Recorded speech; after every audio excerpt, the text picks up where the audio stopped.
You're muted, Teresa.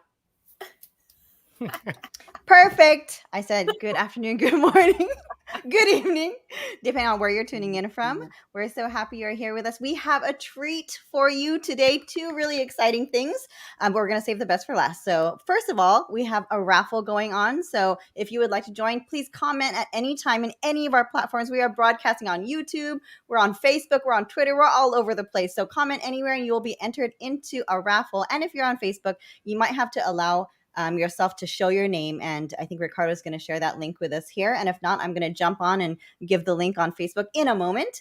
But now we're ready for the best part. So we're going to introduce ourselves and we're going to save the best for last and introduce our guest speaker today. My name is Teresa Castro. And I am Ricardo Recinos. And we are Tectoses from Hacienda La Puente Unified. And we have the wonderful, amazing, talented Aracely Garcia. Welcome. And thank you so much for joining us. Go ahead. Hello, everyone. I'm so excited to be on this. All right. So I'm going to go ahead and jump right in on this topic that I could talk all day. So you're going to have to remind me of the times here. So today, hello, everyone. I'm going to go ahead and talk about how to engage students using something that I love, I'm so passionate about, and that is design-based learning. And I'm going to first begin with a little bit of the objective and what's our goal. So here it is. Basically, this is just a tip of the iceberg. I'm just going to talk a little bit about what is this method called design-based learning. So our purpose today, as you can see here, is I'll talk a little bit of what is DBL versus some traditional project-based. They're both great if you use project-based. I'm just going to show you another type of method that you can use. I'm also going to talk a lot about how do you build rapport with your students. And we've often heard about the 4 C's in Common Core, but of course we like to add the 5th C, and we'll talk a little bit more about that. And then I'm going to show you what you can do as a design challenge. Again, just right away, what you can do tomorrow if you needed something to do. And I'm going to keep reminding everyone that this is a methodology. It's not a program. It's not a binder. It's not something that you replace, you throw away everything you have. No, this is just things that you want to adapt to your own class, your own grade level. What our non-purpose is going to be is you don't need to know everything. You might be even a bit confused, and that's okay. In fact, Teresa and Ricardo are going to be like my students. They're a little nervous. I know they are, because I'm going to have them do some things. And you don't have to purchase anything. That's a great thing about DBL. So you don't have to go out and get materials, and you don't have to throw away your curriculum, and you don't have to be limited. You could run with this. And really, that's what we want you to do. So go ahead. All right.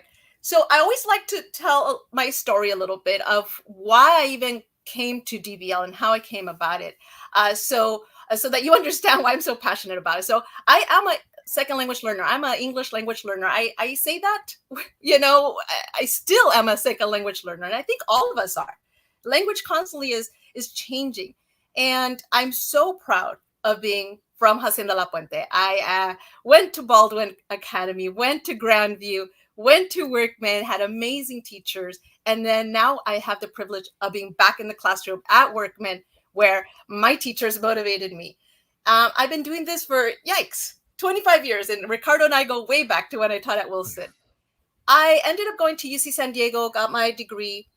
And then I encountered my master's program. So I did get my master's program with an emphasis in DBL. I also have taught different levels. So that just so that you know my background in teaching, I've taught 1st grade, 4th grade, as you can see there, AP, ELD. I even taught a little bit of migrant ed and got to work with parents. I currently teach AVID, English 3, English 4. And I use my DBL methodology with all groups. Doesn't matter what level. They all get to benefit from this. I also serve as a facilitator and an instructor for the program at Pasadena Art Center, and now it's taken over by UCLA Center X, which I'll talk more about if you want to get some more information. And I got a really great opportunity to go speak in New York, part of the AP Forum, where I also talked about design-based learning and how to close the achievement gap with our students and build that literacy. Go ahead. And Ricardo's helping me out with the technology so I can do my thing. So I just wanted to show the demographics for, whoever's out there. Of course, design-based learning benefits all of our students. but especially our students who have come from a home where English is not the predominant language. I was that student. And so I couldn't go home and practice my academic English. I practiced my academic Spanish language, right? And that it was still benefit. As you can see here, we also have a lot of our students who have special needs. And I think many of our students are not identified and can benefit from hands-on activities to get them to talk, and listen and participate. Okay, so you can see there a little bit of that breakdown. Go ahead. All right, so the why. So as a teacher, I actually started teaching first grade, fourth grade, and then I went to high school. And one of the things I noticed is that my students kind of look like this. And I've always been very interactive with my students. I like them to act out scenes and do project stuff, but it always seemed at the end of the unit. So they were almost like dragging through the units and hoping to get to that final product, right? Or project. So this is what I often would see. And I often saw this, especially with my boys. You know, a lot of my boys, I felt like I couldn't reach them. And so I started to figure out, okay, what can I do? Go in the next slide.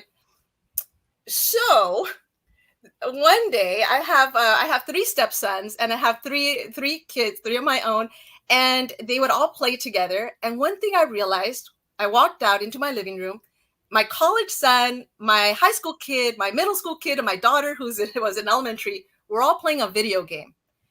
And they were just so intrigued. Do you both know?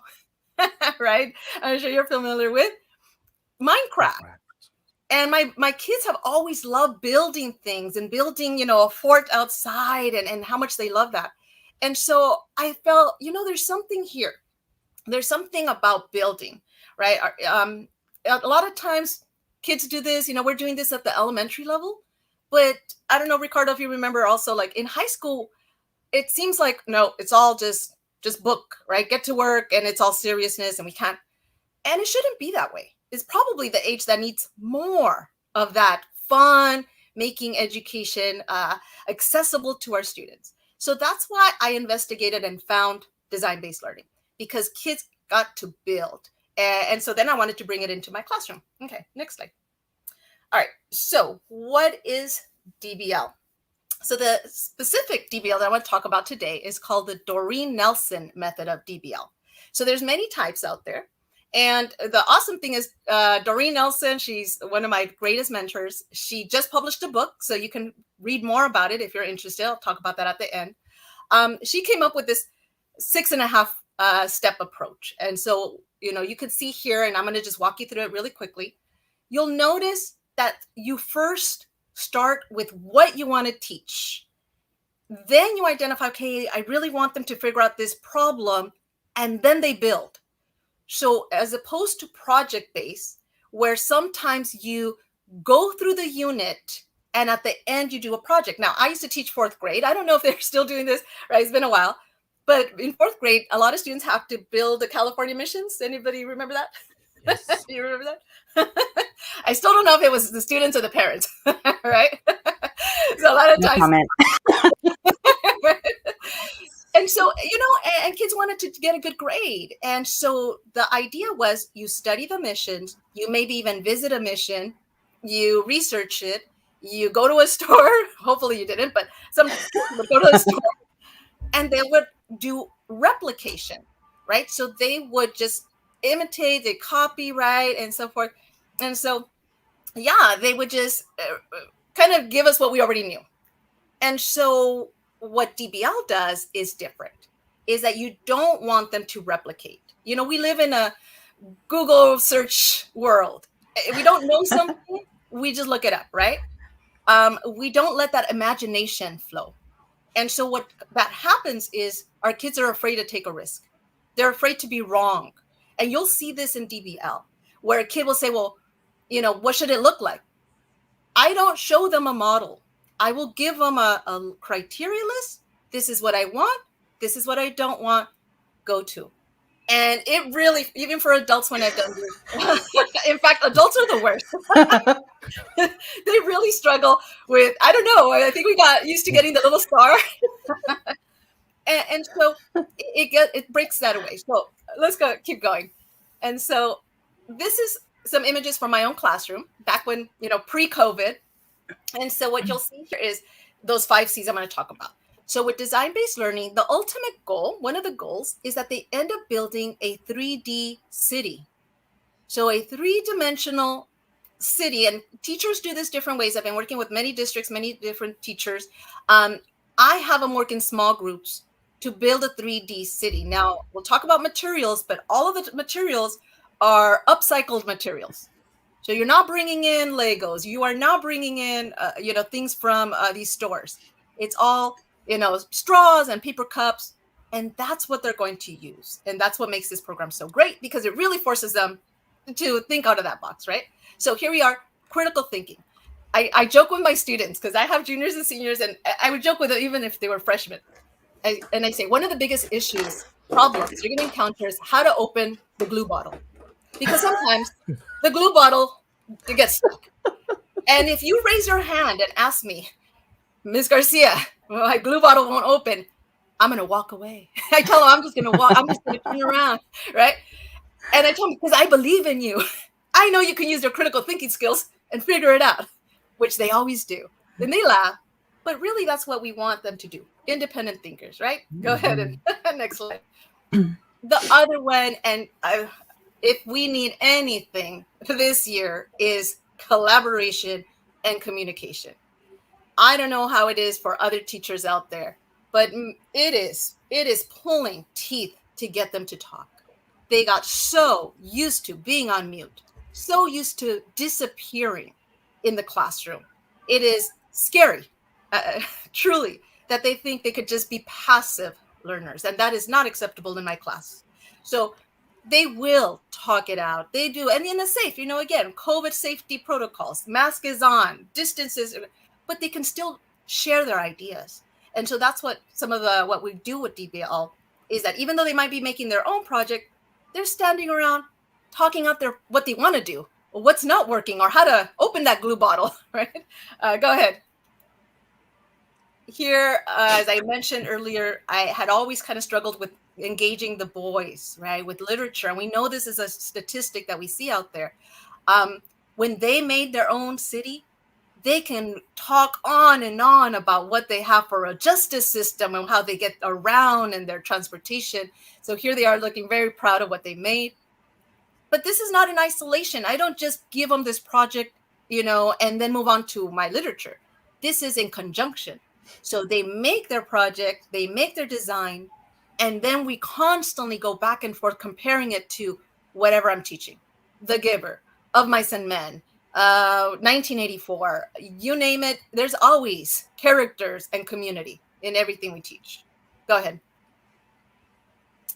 All right. The other great thing is that you can also hit civic engagement or civil dialogue.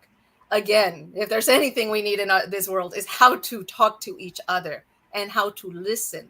So here, the picture that you see here is my ELD class. So my ELD classes, we mixed them all in different languages, different levels. They built their city, right? And this happened a couple years ago. I asked if they were willing to present at open house. They all said yes. So this open house, my students, ELD, were presenting to parents, principals, other teachers. They were so proud of what they had made. And that's what I think DBL does, is give students that voice and their creativity, because who's the expert in what they built? They are. And that's so, so powerful. Go ahead. Okay, and so there they are again. Here's another group.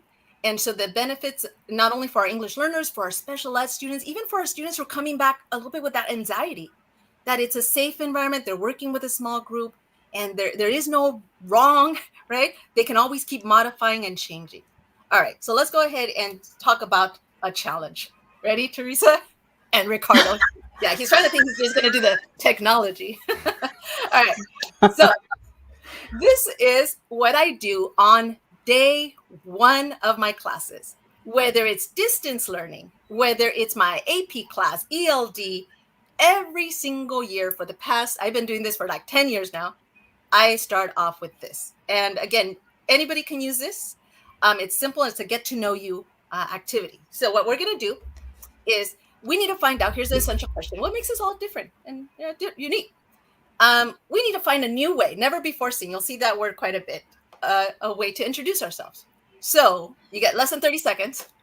You're going to find an object that is right next to you or something you're wearing. This is what I tell my students. And my students are going to look just like they are right now.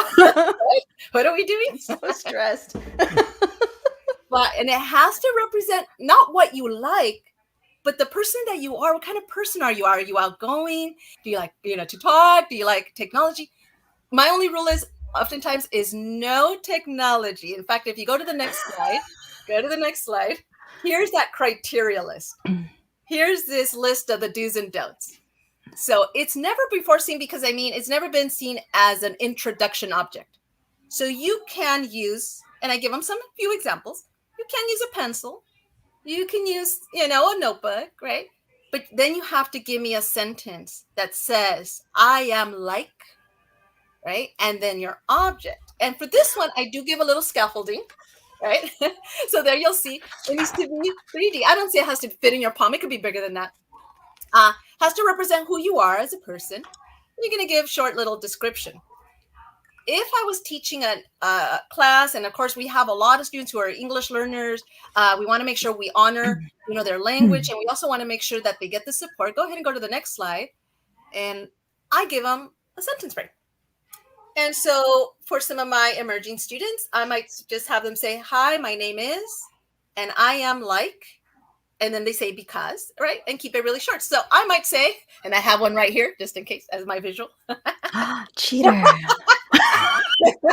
I always say I'm like a cup of coffee because I have a lot of energy, right? So always kind of has that little caffeine. If I wanted to do more, again, a little bit higher level, I might use a little bit more casual language. Hello, I'm, right? And here comes my reason. I'm like a cup of coffee. Here comes my adjectives. Strong and full of energy, right? Right? Or if I want to have more advanced language, eventually I want my students to get like this. Very, very specific. Hello, everyone. I'm Aracely, and I'm a Starbucks caramel macchiato. Right? Energetic, sweet, comforting. Once you get to know me, you'll realize you can really warm up, right? And so that's kind of what I'm looking for. All right. So back to you, Teresa, and then Ricardo. Are we allowed to ask clarifying questions? Yeah, you can ask some questions. Are we just finding an object, or are we making something? Yeah, for this one, you're just finding an object.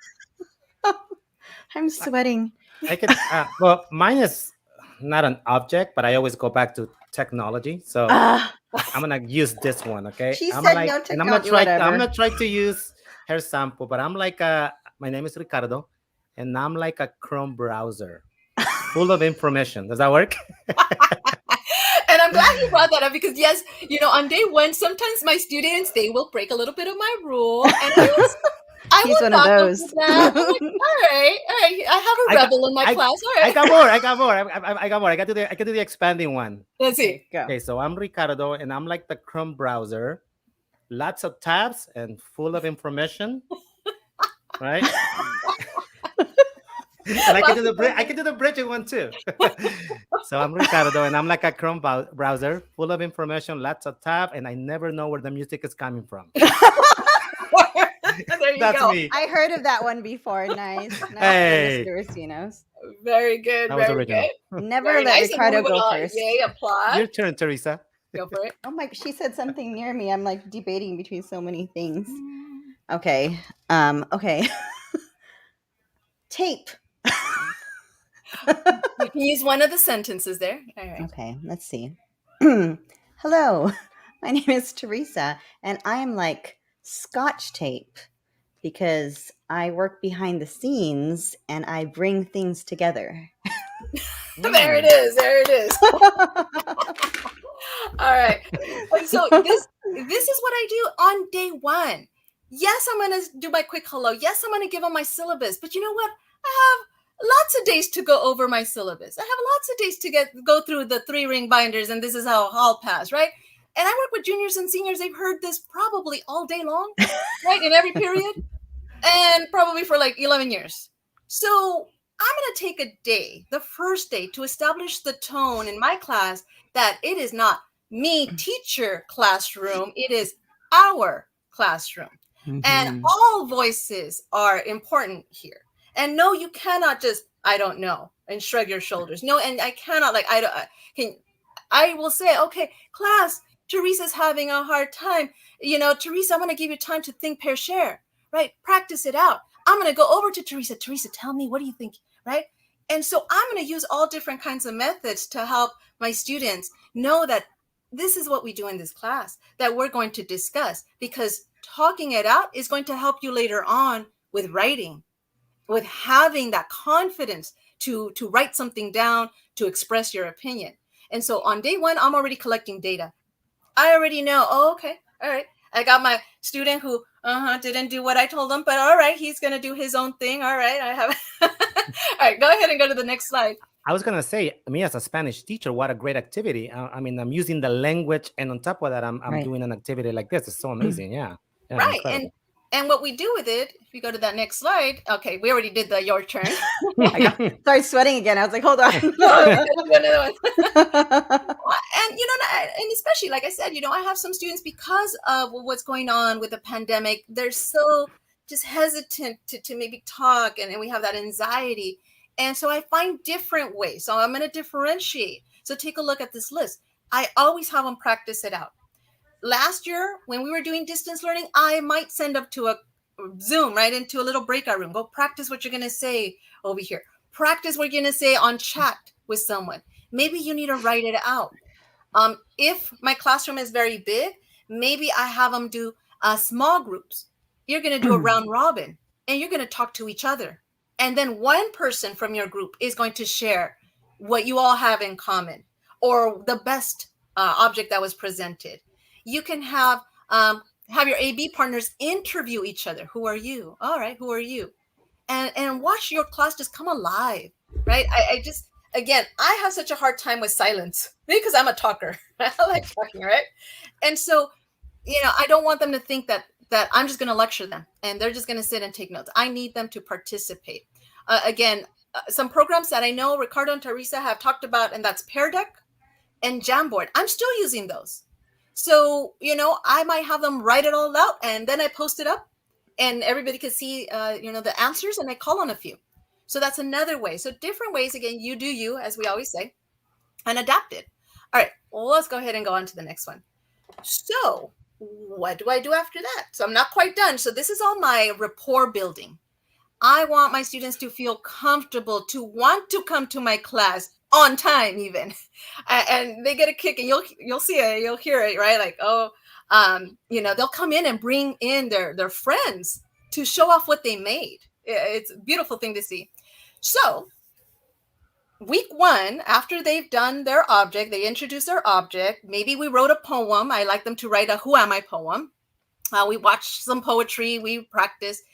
The next thing is we have a class election. So in my class, I am not the person that stands at the front of the class and reads off the lesson objective and the agenda and the homework. I'm not doing that. My students are. So why should the teacher do everything, right? I want my students to build that vocabulary, to build that confidence. So I have a class president, 2 assistant vice presidents. I have class jobs. I have a greeter, right? So again, I have all of these class positions for my students. So it's a student-run classroom. So take a look at this one. So we're going to work on collaboration and civic engagement. My big question, essential question, what does make a good leader? So what I'm going to have my students do, and I believe it's on the next slide there, is I have my students in rows. They're all going to go outside. I usually send them outside or into the classroom. They're going to now form a district. So each row is now a district, and their job is to choose one of their objects. They're all going to persuade each other which object makes the best leader. So let's try it here. Ready? Okay, so I got my coffee, right? You got your chrome, and you got your tape, right? And I'm just going to give a short little persuasive speech. I'm just going to say, well, I think my coffee would make a great leader because it'll keep everyone awake and keep going, and it's going to just empower everyone. It's just going to energize everyone. So that's why I think coffee should make a good leader. Teresa? I think Scotch tape would make a great leader because they bring people together and help them to work cohesively. Look at the vocabulary. I think my Chrome browser will make a good leader because it has a lot of information. It's going to listen to you, and it's going to provide you with answers. Very good. Mm. So then each row would actually select their leader. They don't know this yet. They don't know what's going to happen next. And what's going to happen next is I get my 6 candidates, and now they're going to run for class president. And sometimes they're in, like the kid who hardly ever talks sometimes gets chosen. Like, oh, destiny has chosen you. And so now, but they have a whole team behind them. And so this kid is now working with all of their row to come up with a campaign. So we spend a day and they're making flyers and posters, vote for Scotch tape, right? Vote for Crow, vote for coffee. And that's what you're going to see in this next part. So then the president gets up and delivers a speech, and they get elected by the class, right? So go ahead and click on that video there. This is my president leading the class. Oh, yeah, nationals. Level the nationals. Good morning. Good morning. Okay, guys. So I guess we have to okay, our learning target is by the end of class, students will review UC prompt number 6. All right. I love it. And I know this is kind of low there, but what I have them do once they get elected is that they have to run the opening routine. They have to come up with a class signal and, get everyone's attention. Sometimes the class leaders, when I have a sub, my class leaders already know what to do. Where's everything at? It is a student-run classroom. And, today, again, if you were to walk into my class in the first few minutes of class, it's my students running it. Let me show you, again, some of the campaigns. So if you go on that first Padlet there, and you will see some of the things that there it is. Some of the things that my students did last year, even though we were doing, had the pandemic. So I don't know if you can make that video there where it says, vote for notebook. Yep. This one right here? Yep. And so the students created a TikTok for their campaign. Let's see. Notebook is full of creative and effective ideas. Thanks, Daisy. I also believe that a notebook should be our class president because, well, a notebook is just always there for you. Any thoughts you have, you can always write it down on a notebook. Just like anything, a notebook is always there for you. Here you go.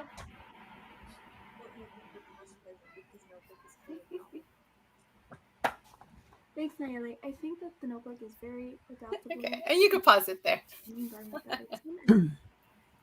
So even in distance learning, and you could see here the Padlet and all the different campaigns that they had. They could do flyers, they could do videos. I even had this year a kid do a rap song, just like that, right? He came up with it, wrote out the lyrics. So notice again, we're valuing the different talents that our students have. Mm-hmm. So many times our kids are just, beaten down because they didn't do well on that test. Oh, there's that essay score again. Right? Like, why would any adult go anywhere where they're going to be constantly told you're doing it wrong? You're doing it wrong. Nobody likes that feeling. And so with DBL, there's always a place for the student to shine. And so that's what you see here. So that was a campaign. Let's go ahead and take a look at some of the class jobs. Yep. So my students, after they elect classes, they get to do a job application. And so they get to choose jobs. Again, their object is applying for a job. So I still use that object. What does it want to do in life? So as you see here, some of my students did class jobs like how to survive English. And if you scroll through some of these, and I think the period 5 or 6, if you scroll through those, they did videos on stress management. Keep going down. They did how to get into college. So my students presented this to the class. They took on, again, little assignments there. let's go ahead and go back to the PowerPoint. And I think there's also another slide that you'll see, and that's the class jobs. And this is, yeah. You want me to And go this to is that the- one? You want me to go to yeah. that one? Sure, sorry. It's Right okay. here. And that one. And this is from one of our great teachers who was doing some DBL, and that's from Miss Jenny Lebrun. And she created this slide for her class. And go ahead and go to the next one. And keep going, keep going. And here are her class jobs. And I also have a class DJ and talk about building rapport with my students. Whenever we have some project based or we have some, group work, I, class DJ, go up to my computer, go put on the playlist. And it just changes. It just changes things in my classes, right? My students, and I can connect with them. What, you're listening to Kendrick Lamar? I love Kendrick Lamar, right? And I can build that rapport. So again, this is just a little offshoot of what I do with the intro object. So I notice how I stay a little while because I'm really building that social contract. I'm really building that how do we get along? What is this class going to be about? So let me go ahead and head back into the PowerPoint. And now we're going to talk about, all right, so they chose their intro object. I got to know them a little bit, chose some class leaders. What do I do as far as guided lessons? I'm just going to read some of these off. If I'm a literature teacher, English teacher, I might have them do some poetry based on their object. I love to teach Mother to Son by Langston Hughes. Life for me ain't been no crystal stair. What is an extended metaphor? Now I could teach metaphors. If you're teaching seniors, they have to write personal statements. They can write a narrative. Again, just kind of drawing out who they are. If you're in a different course, if you're in a science course, right, you're teaching similarities about heredity, right, about DNA, about how, where people live. Again, if you're doing math, measurements and space and maybe even geometric figures and so forth. Go ahead and go to the next slide. Okay, but the real, project comes with the building. So first I established, okay, we're going to use abstract thought, but now you're actually going to do some hands-on. And so that's going to be this next challenge. So the next challenge is to think first, what is the skill or the standard? So if I'm teaching English, maybe I want them to learn about empathy and how do characters get along with other characters and characterization. Maybe that's my big concept. So I'm going to start with that question. How do we develop a character? Go ahead and go to the next slide. And so, ready? Teresa and Ricardo. Oh, there's another one.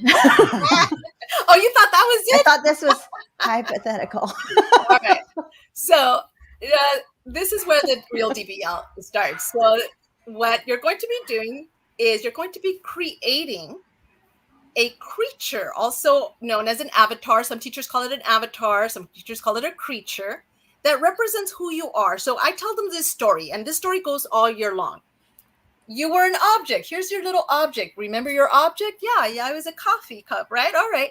Your object is going to transform into another body. You can modify your coffee cup, right? And you can actually make a little small coffee cup and modify it to make it a creature, or you can transform completely into a new body. The trick is, though, you can only do what I have on my criteria list, and you can only use, I call it happy trash still. Some teachers have called it upcycled materials. Happy trash. I still call it happy trash, right? Go ahead and go to the next slide. And here's my criteria. Oh, here's some materials that you can use. And I'm going to kind of do some visuals here.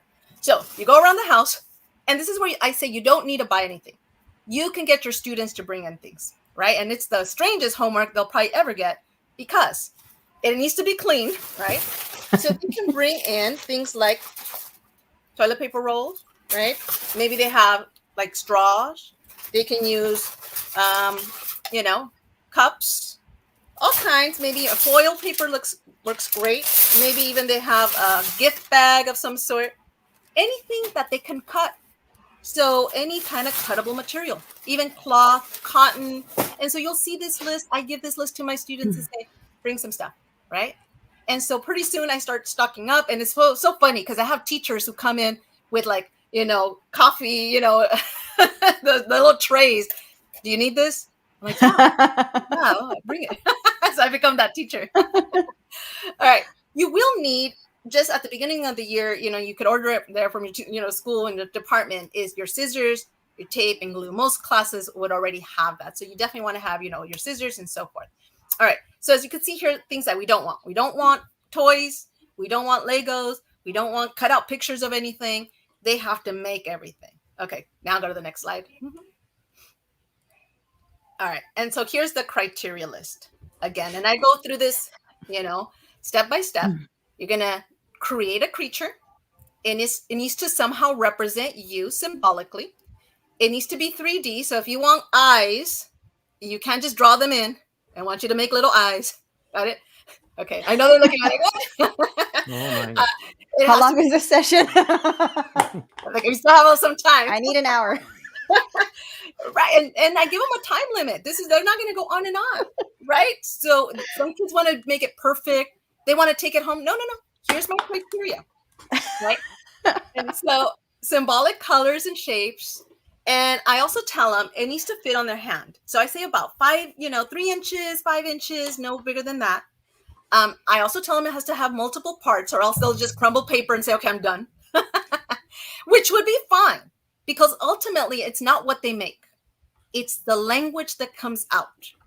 What I want them to be able to do is explain, describe, persuade, clarify. So this creature just becomes a textbook to bring out information. And so you'll see there, it needs to have a way to move, a way to see, a way to hear, right? And then they're going to give a short presentation.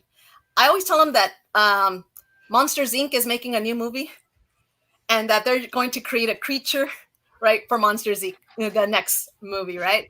All right. So here we go. I'm going to have Teresa, Ricardo, whatever you have, even if it's just an object there. If you have some happy trash, you might not even have tape and glue. So I might do something. So if you have something there, you can try to find something there. Can I run around my house? Like, no, I mean, you could, but we don't have too much time. It doesn't have to be perfect. So I can just do this. All right, there's the body. Let's see what else I have. I like this red cup team we got going on here. I didn't come prepared. This is so unfair. Oh, wait, I got some. And I have them just have fun with this, right? So they already brought in some materials, and they're going to do a little bit of what Teresa's doing here. I like that she's thinking out loud, where they just look at me and like, what? Like, what are we doing? And so they ask their partners, they stare at the stuff, right? Sometimes they just look at what they have in front and like, I don't know what I'm making. All right, so I'm going to put like that. You're really good at this, Aracely. I feel like you've gotten a lot of practice. Only been doing it. Right? And we'll see if they can come up. We'll give them a little bit of time to work on that while I talk a little bit more. So again, all different grade levels. I've done this again with adults, hardest group, with kids, with younger elementary. This can be used again in all different courses, not just in English. This is not, remember, literacy needs to be a cross-curricular. It should not just be English department, right? It needs to be in all classes. They are developing their speaking skills, their persuasive skills, their argumentative skills. So I'll just show what I stole some from my class from earlier today. And here's what this kid came up with. Even put little glasses on. So here's a little glasses. And they have little forks. And so then they would present, like, how does it move around, right? They have to be able to explain. And I tell them, no magic. They can't say something's invisible, right? And they're going to use just different parts. What kind of person are they? So then they start asking, okay, what kind of person am I? What kind of personality do I have? Am I an outgoing person? And so take a look at this one, Teresa. So they use like a little, right? So there they have their forks. They have a little cup here. They even have like a little tail. And so it's amazing how attached they get to their little creatures.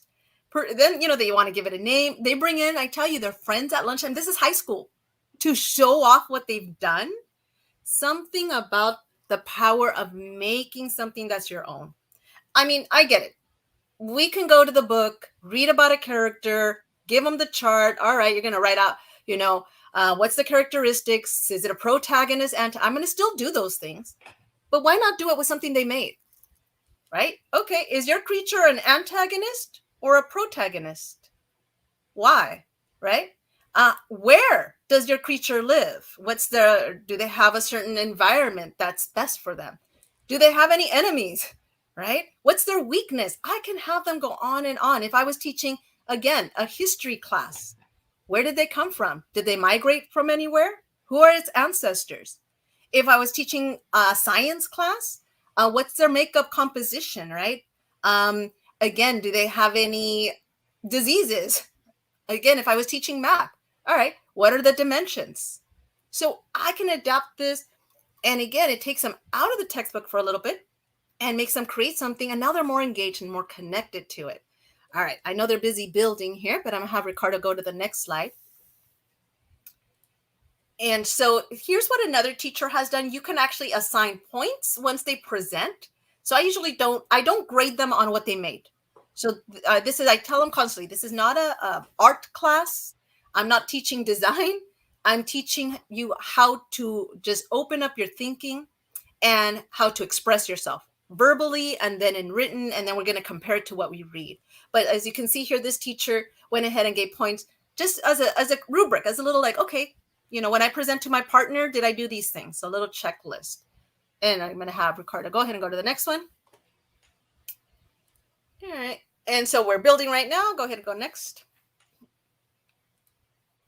All right. And so what I have developed here I presented this workshop for other teachers. Like I said, I present for UCLA.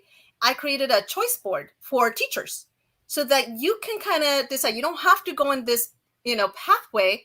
This is kind of what I do, but you can pick and choose what lessons you want to give.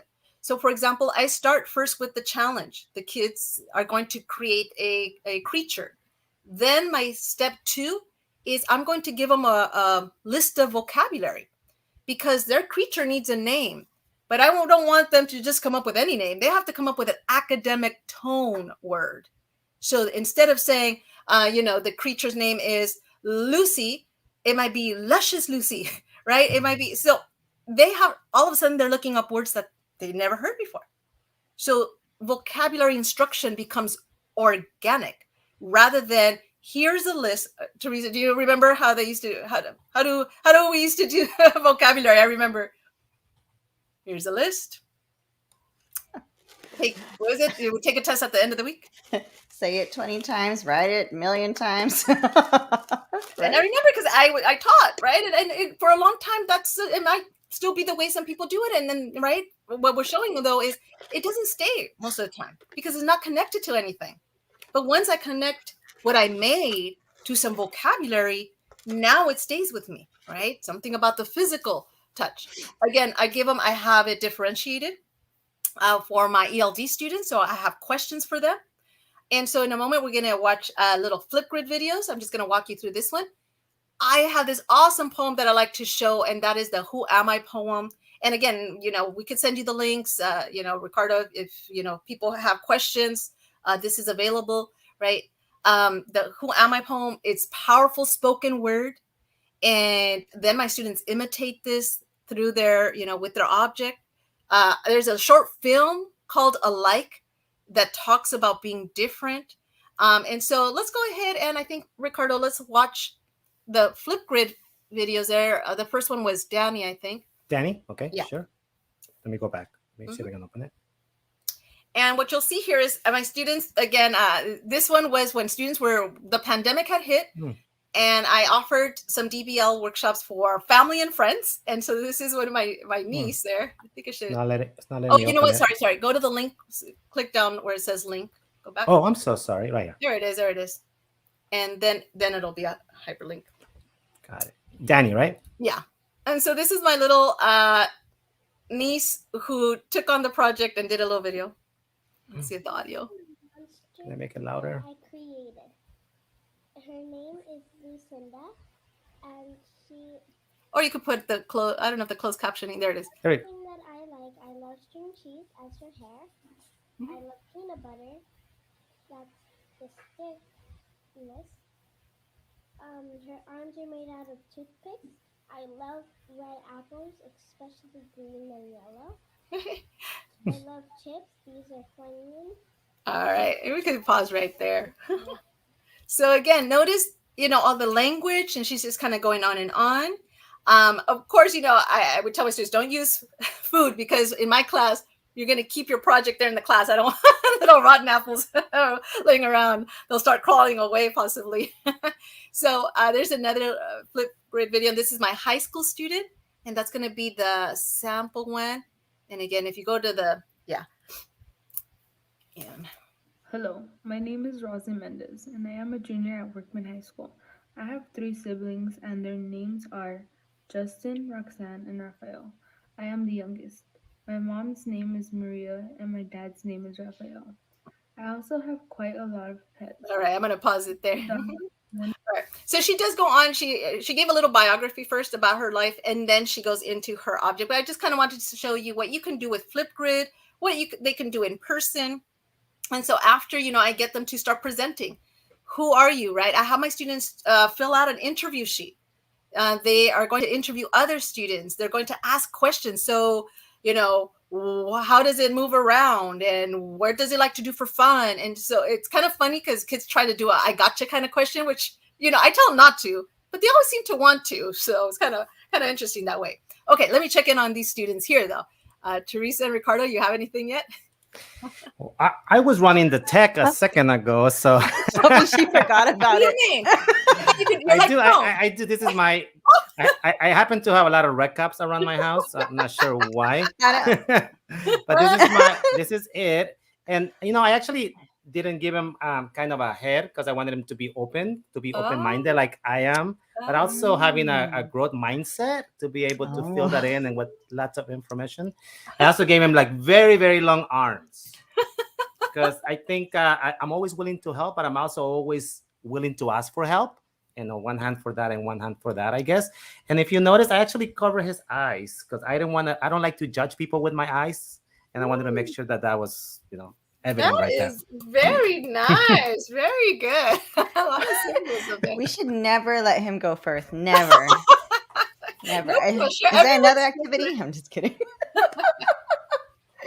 We value everyone. Thank you. Well, okay, Teresa, what do you got? This is fine. And I'll be honest with you, I just really like sparkly things. And so its eyes and mouth are made out of sparkly beads because I think this person likes to shine, but also I think its strength is making other people shine. I think so. Everything is, kind of plain. And then its arms are I very specifically chose these materials for the arms because these are beautiful pens, but they're erasable as well. So, the whole Control Z, right? We can always adjust, redo, undo. That's fine. And the hair, I'm not sure why I felt like I needed to have hair. I felt a little bit pressured. And then mine actually opens up to all these beautiful colors. Overachiever. Because she might seem really simple, but she's full of beautiful glittery sparkliness, which most of our students are as well. Lots Very good. There you go. That looks like Caitlin's project. You have that already there. I'm sure Teresa did all of that right there on the spot. This is again, and I always say like, oh my goodness, I laugh all day long. I have so much fun with my students. I'm walking around, they're sharing, why did you do that? And tell me a little bit more. And this is where I'm building that rapport. They're working on their literacy skills. They're working on their creativity, collaboration, right? Again, problem solving, all of those things that we want them to do. And then I get to do they're going to now read about Lenny and George in Of Mice and Men. They're going to read about, Esperanza in House on Mango Street and be able to compare how's your creature similar to these characters here. And now I have this thing that I know well. I'm the expert here. And it doesn't feel so scary to go into that book that I have to read. And that's really what I want my students to feel, is that this is a safe environment for them to explore. That, I don't know how it gets along. It's okay. Maybe you'll come up with it a little bit later, right? Or I'm struggling. And we want them to be okay with the struggle. and to maybe go back. In fact, that 6.5 steps, it's not I did the object and now I'm going to just take it home, or now I'm going to throw it away. No, we're going to come back to it, because now I'm going to teach you something and you're going to go back and modify. Because, for example, in Of Mice and Men, one of the challenges I gave my students is, how do we deal with discrimination? And in your, later on, they make a little city. And one of my groups had said, oh, at the beginning, we're just going to paint everyone purple. That way we don't have any racism, right? After they read Of Mice and Men and we went back and revised, they realized we don't want everyone the same. We want to value everyone's differences. And so they went back and revised. And that's what I want them to do. And I was like, oh, they got it. Right? And it's they come upon that information rather than me standing at the front, lecturing them, and they're kind of maybe, hopefully, learning and listening. And so I've been doing, like I said, DBL for a long, long time. Let's go ahead and go to the next slide. And so, again, I go into my guided lessons. And my standards are there. I'm hitting all of the units. It might take me a day for them to do the DBL. At the beginning, it takes them a little bit longer as they go through the rules, right? So my pacing calendar, I might have to sacrifice a day or two, but it's so worth it. So worth it for a day or two of building, and look at everything I'm achieving with it. The rapport, the literacy, the connections, right? The camaraderie. Go ahead and go to the next one. And so what I have here, and I know it's almost time, this is my pathway.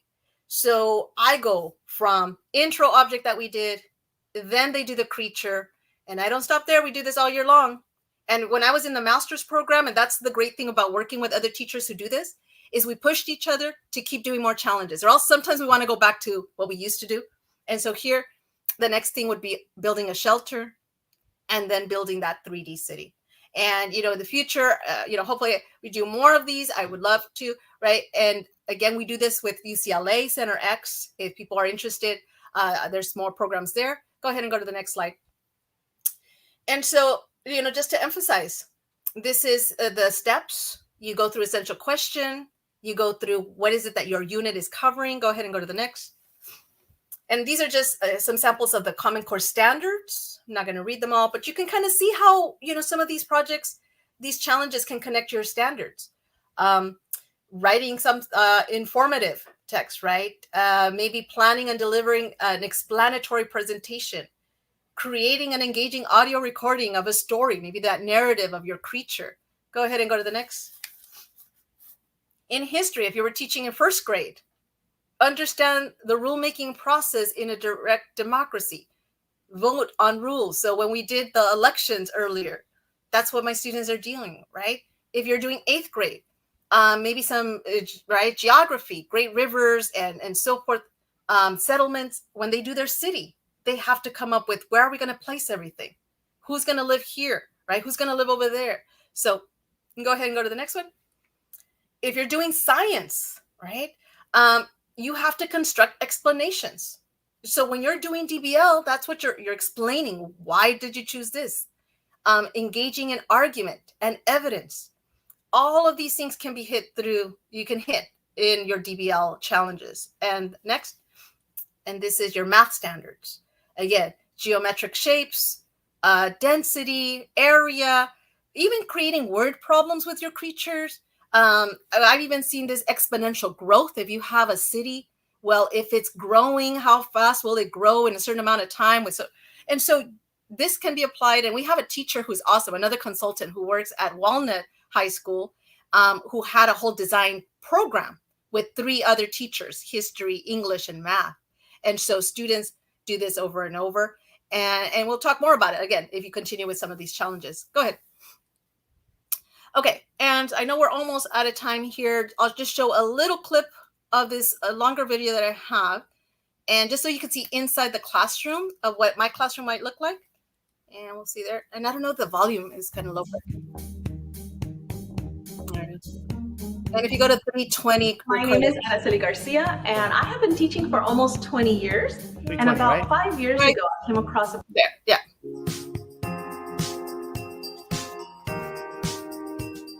We use a very specific 6.5-step pathway where the teacher first begins with asking, What standards do I want my students to reach? What skills or what themes am I covering in this unit? So we backwards plan from that.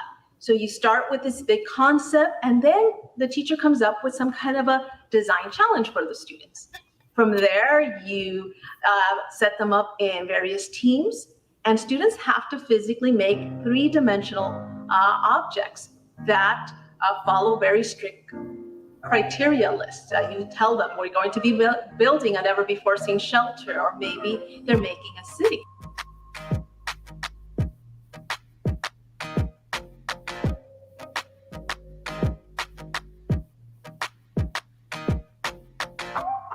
And so students are now working with each other and developing their 5 C's: critical thinking, communication, collaboration, creativity, and very important, civil discourse. They need to learn how to get along and how to solve problems in a group setting. This could either be gateways, so the submerged roads, or this could be like row houses. Oh, houses? I think you should be houses on it. Really? I think so that's a residential. Yeah, I think it'd be nice to just have a residential section along the way. Okay, we can do it. All righty. And so, as I mentioned at the beginning, there is more information. If you go on the UCLA Center X website and type in DBL at UCLA Center X, you'll find out lots of resources. And we also have an little workshop, a 3-day workshop coming up. And it's actually a series, so it's not 3 days in a row. It's in November, December, as you can see, in January. And it could be online. So you can go ahead, and there's a link there if you're interested in getting more information. There's even opportunities. When I got started, again, I was just a student. I was taking the master's course. I was in a cohort. And because, again, I just ran with this, made it my own. I got hired as a consultant. I know right now that they're looking for more teachers who want to get certificates in this and become trainers themselves at their own schools, their own districts. So, we're branching out. We are working right now with Southgate School District. We also work with San Gabriel District, and we worked with Pasadena District. So there's a lot of opportunities there. And, one of my goals is to actually do a Zoom with other teachers in other areas of Los Angeles, maybe even go a little bit further than that and interact, take a look at those faces, right? Imagine having our students, they created a city and talked to some of the kids who are in elementary or other places in the world. What did you create? What would make a better world, right? And so I thank you. I think I covered everything. I don't know if there's any questions or if you all have questions here, but that's pretty much it. So thank you for giving me this opportunity. Thank you so much. I mean, our hearts are so full, and we learned so much. And I know there's a lot of questions, but I'm not going to bombard you with them because I know you're going to be back. Because we know you're definitely going to come join us again, and we're going to pick your brain. And this session has just been also a great segue for our next series that is going to be starting next week, which is the inclusive classroom. And I know we're going to bring you in with that too. So thank you so much, Ricardo. I'm sure you want to say something too, but I'm overwhelmed. I'm so happy. No, that was incredible, and hopefully, like Teresa said, you're going to be back with us, and we'll create a series out of this, definitely. Yay. Yes. So thank you so much. And, we got a lot of interaction here. So, Ricardo, if you want to do the raffle now or later, I'm not sure. Yeah, hopefully we did it right. Let's see if we did it right. Let's try it. Let's see if we get something out of this. And let's see. It might be... Oh, wait, I'm not in it. Billy. It can be Billy. All the things. So we'll figure out who All the Things is on YouTube. On YouTube, okay. And we'll get a prize to you. Thank you so much. This is your prize. Here it is. Here it is. Can't give away your child. We had so much fun. Thank you so much. Thank you for your energy. You are all amazing. We'll see you all next week. Bye. Have a great night. Thank you. Bye.